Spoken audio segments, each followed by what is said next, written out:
Hi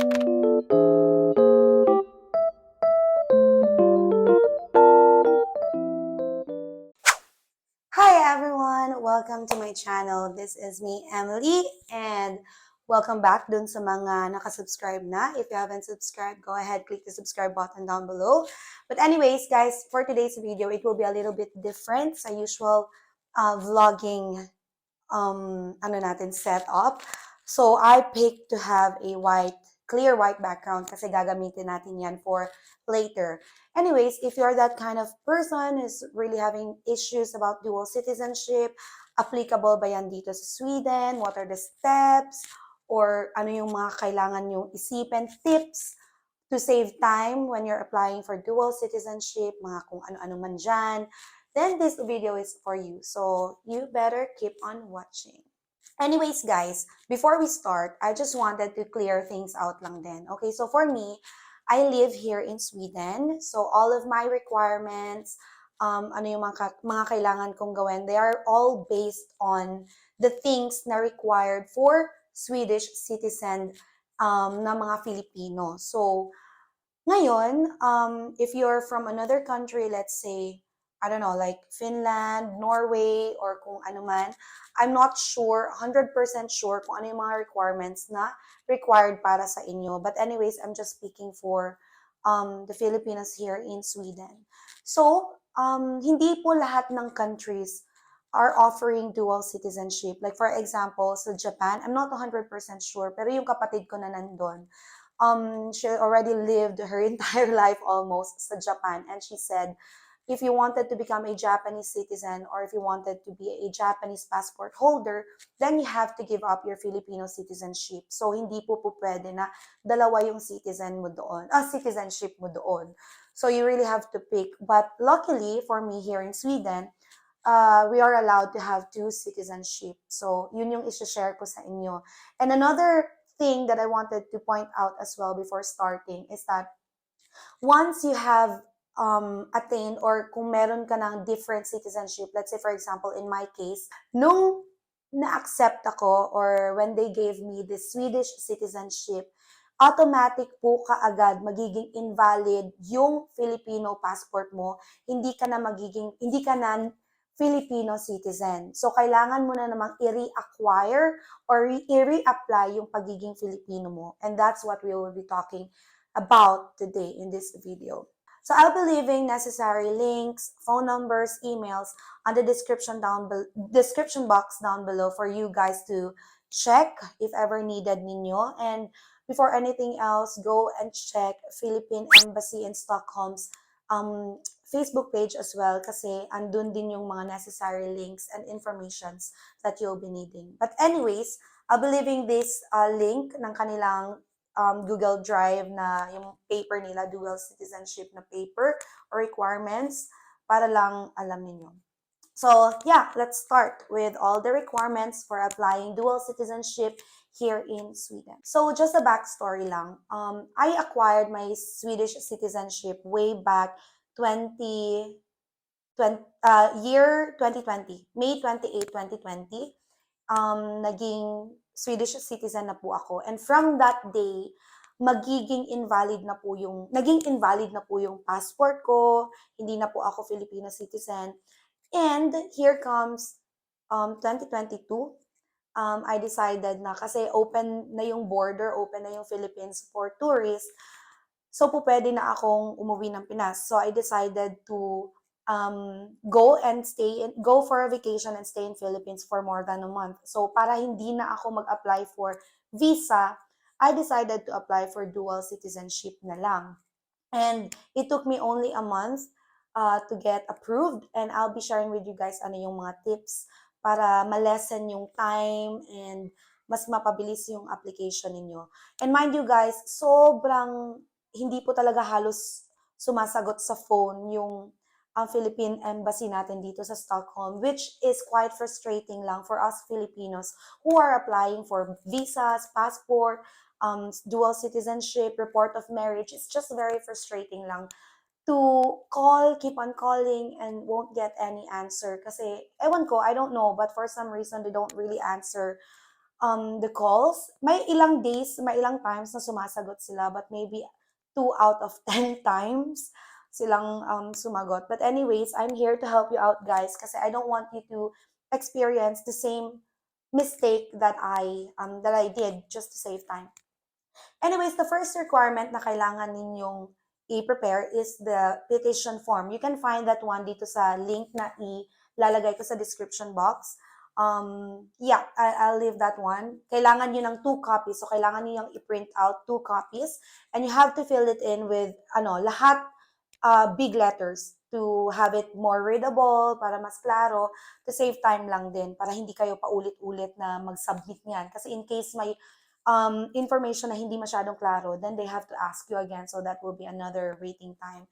So yeah, that is first requirement is the petition form. Anyways, guys, I'll be putting it dito yung mga requirements that you have to submit, and ito yung mga requirements that you can keep with you and just bring it when you're going for when you're going to the embassy for your picture taking. So para alam niyo lang kung ano yung pwede ninyong i-submit, ano yung pwede ninyong i-keep, para mas medyo, alam niyo yun, hindi kayo kakabahan na isasubmit niyo yung original copies ninyo, which is not needed naman, not necessary na kailangan yung i-submit together with the photocopies. But I'll just leave it. I'll just put like, 2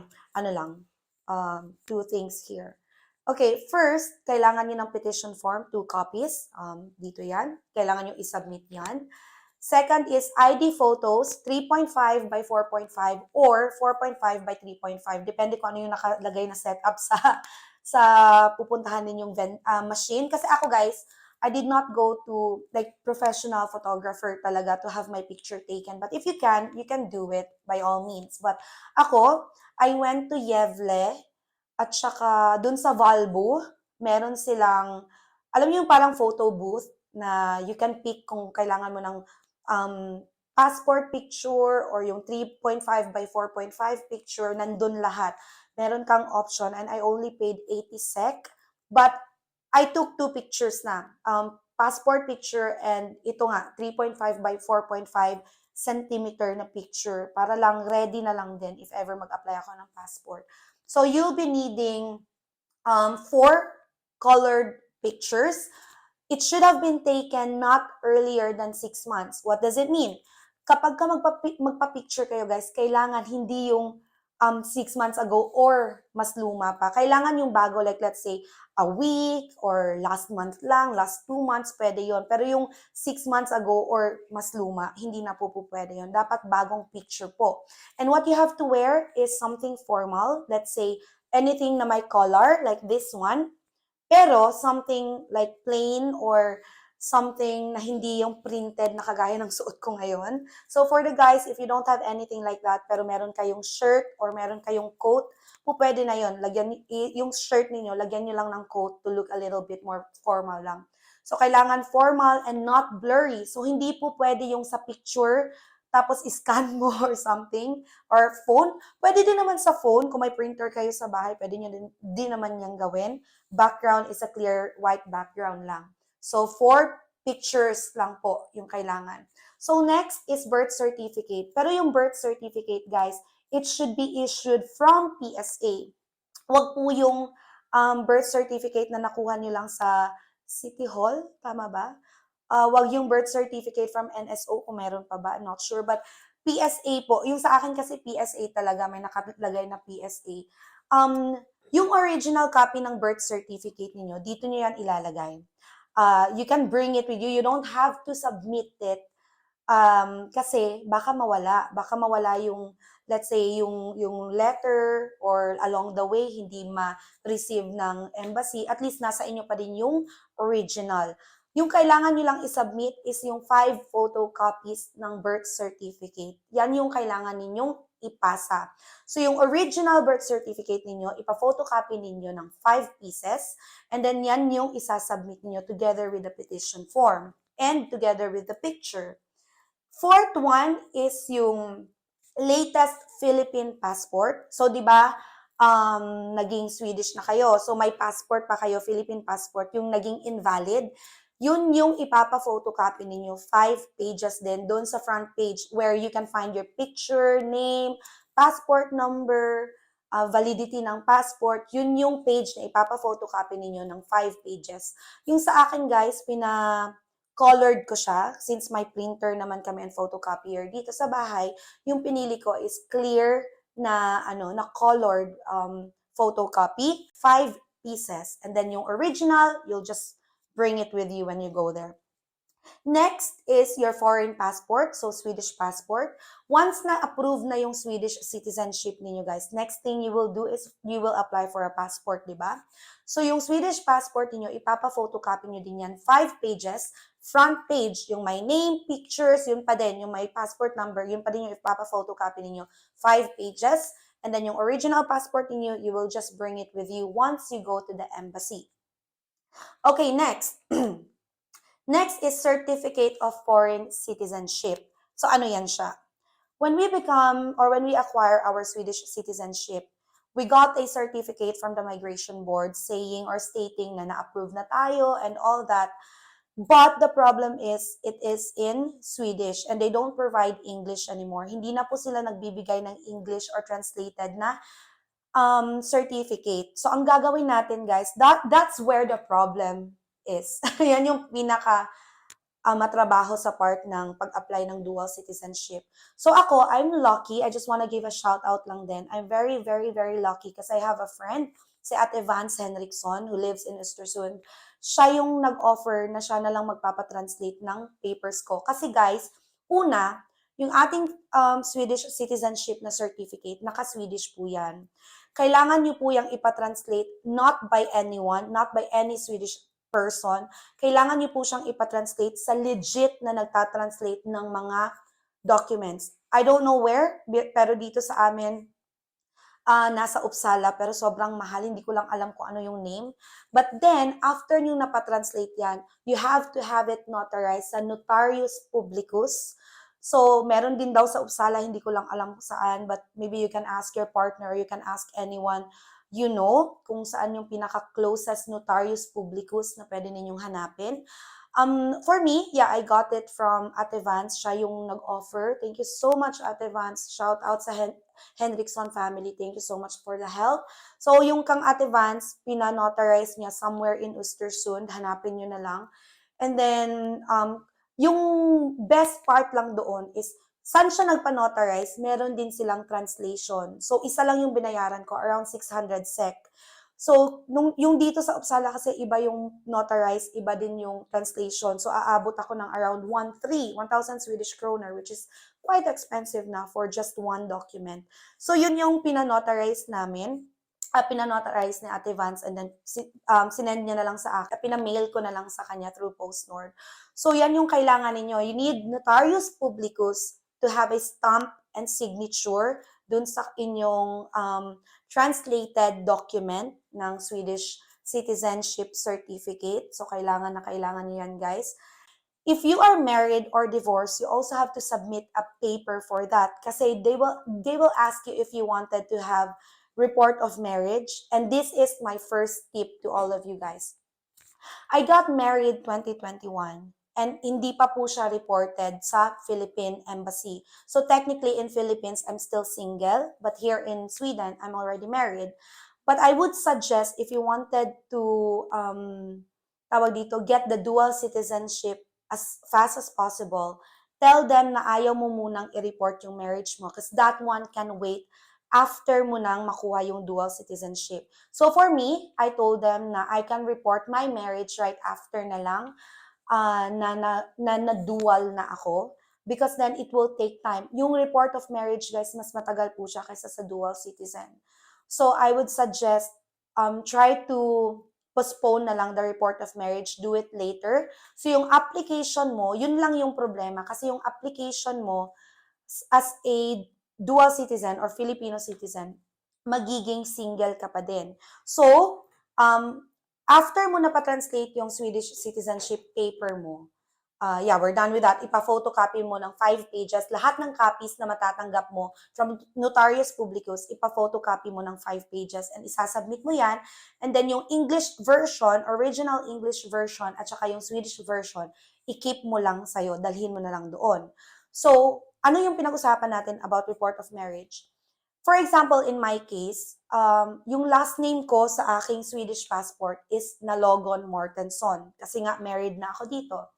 But on my application form, doon sa petition form, guys, if you haven't report your marriage in Philippines, don't put your last name as Swedish last name. So for example, ako, sa Philippines, I'm still Nalogon, single.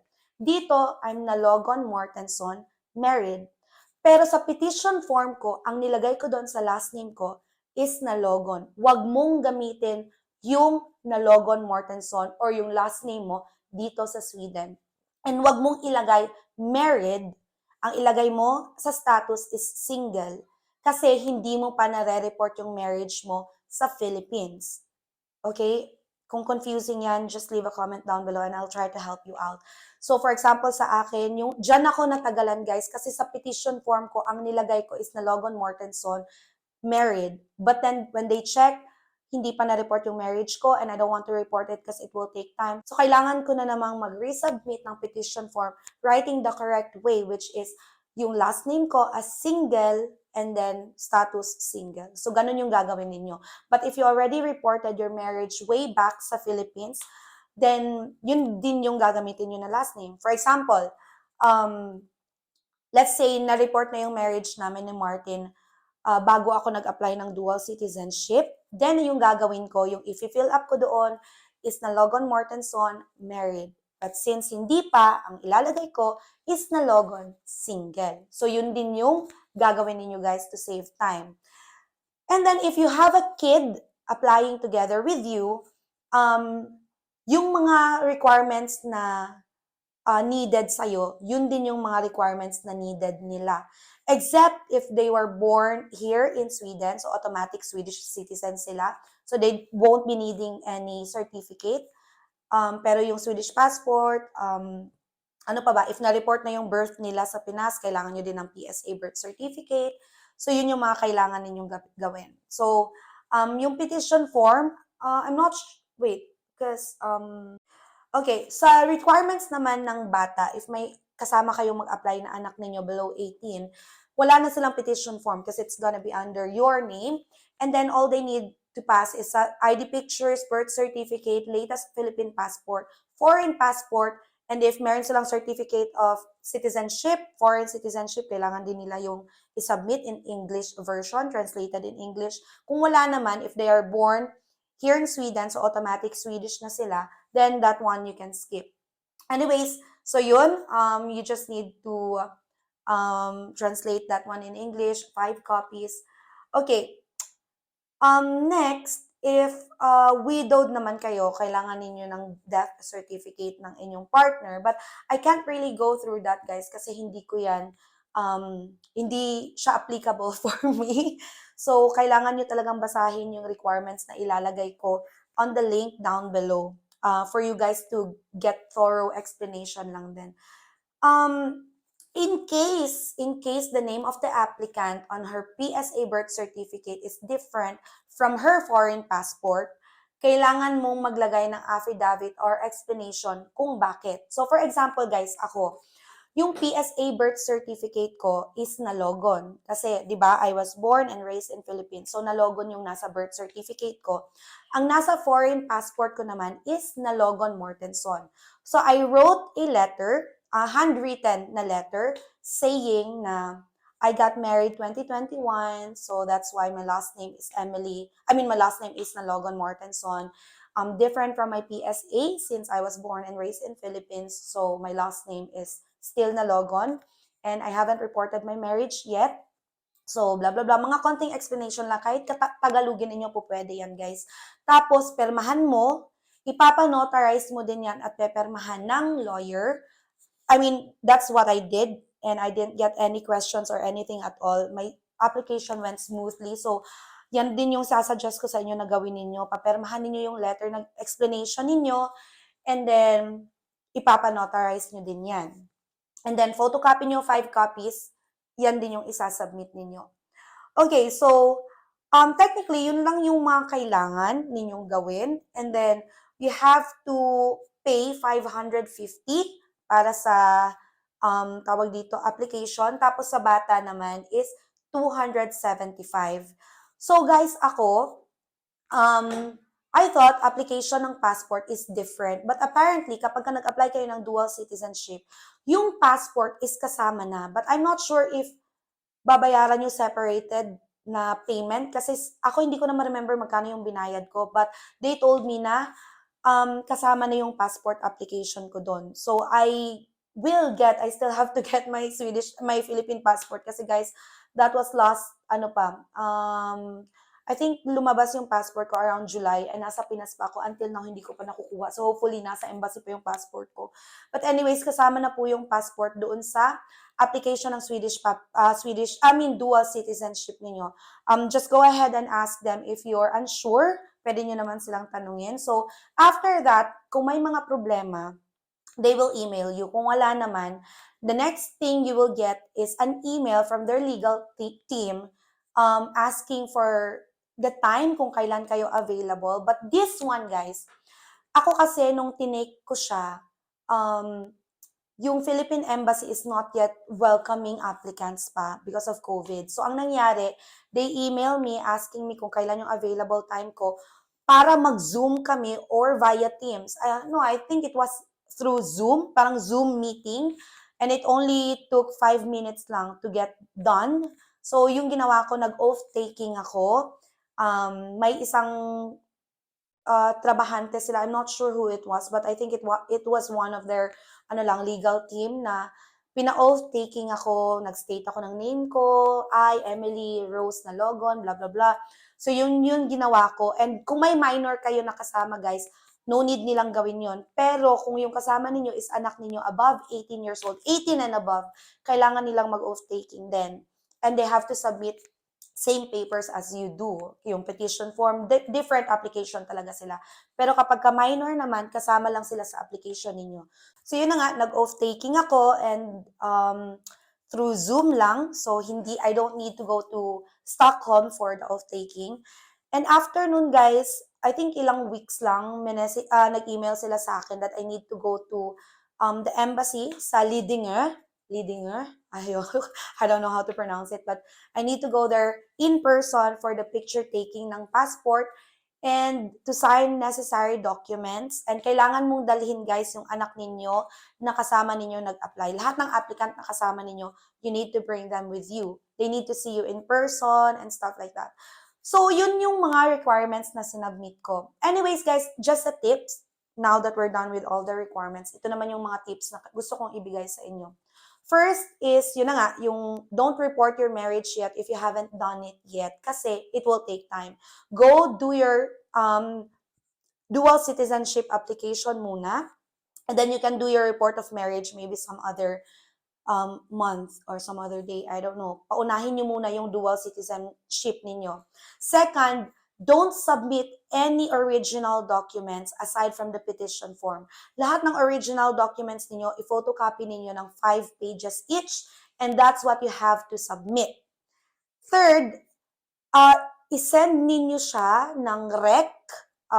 Ito, depende sa inyo, guys. Ako kasi sinend ko siya ng rec so that I will get a tracking number.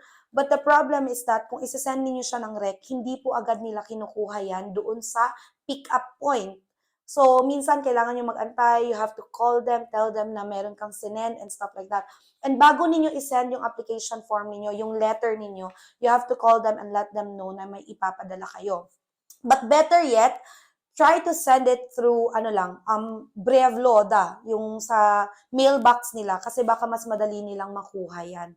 Kaya lang yung problema ko kasi kapag ka nasa Brevloda, or yung ganong way of sending, wala kang tracking number. So, mahirap i-trace kung sana yung requirements mo, sana yung binigay mo, pinadala mo. So, I would still suggest rec. Kaya lang, it might take time before they will get it. And guys, you can't really tell them na, kunin nyo na. For me, I waited almost 2 weeks for them to pick it up. I think, mga 1 week and 3 days, mga ganon, bago nila kinuha yung application form ko doon sa pick-up point. Which is nakakainis, di ba? But we don't know if they're busy, if they have a lot of things to do. So, hindi ko din naman sila mapilit. So, yeah. And then, Next tip na ibibigay ko is that always give them, send them an email regarding lang, parang update lang din for you to know kung natatrabaho din yung inyong application form. And then, fifth is that bring all necessary documents. Huwag po kayong magtira ng mga document na dadalhin ninyo once you go to the embassy. Kasi po guys, kapag wala po kayong, let's say, isang requirement doon na need nila, they might not push through your application. I don't know, it might take time. So ako, dinala ko talaga lahat. Kahit pa yung resibo sa Notarius Publicus, dinala ko. Para lang, kung needed, meron akong maipakita. Anyways, yun lang naman yung mga necessary things na sinubmit ko. And then, kasama na dun yung passport, which is really good. So, yeah, yun lang. So, recap natin. Kailangan natin isubmit yung petition form, 5 pages of PSA birth certificate, 4 copies of ID picture, 3.5 by 4.5 cm, with decent attire not earlier than 6 months. We need to submit 5 photocopies of your foreign passport, front page, 5 photocopies of your Philippine passport, front page, and then certificate of Swedish citizenship. Yun, ipapa-translate niyo yan, signed by Notarius Publicus. And then, ano pa ba? Yung marriage certificate, you don't have to submit that not unless kung gusto niyo nang ipa-report yung marriage niyo, or kung hindi pa, if you will follow my advice, then you can skip that part. Technically, guys, yun lang naman yung kailangan. So, if there's anything you wanted to ask, any concerns, just leave it on the comment section down below and I'll try to help you guys. And if you have reached this far and you think this video is quite a help for you, please don't forget to give this video a thumbs up and subscribe na lang then down below on the subscribe button. But anyways, guys, kung may mga needed pa kayo na informations, I will try to help you out as much as I can. So that's it. I'll be leaving all the necessary links, contacts, and everything na kailangan on the description box down below. So just go ahead and check it out if you'll be needing any help and stuff. So yeah, that's it, guys. Thank you so much for watching, and I'll hope to see you on my next one. Bye.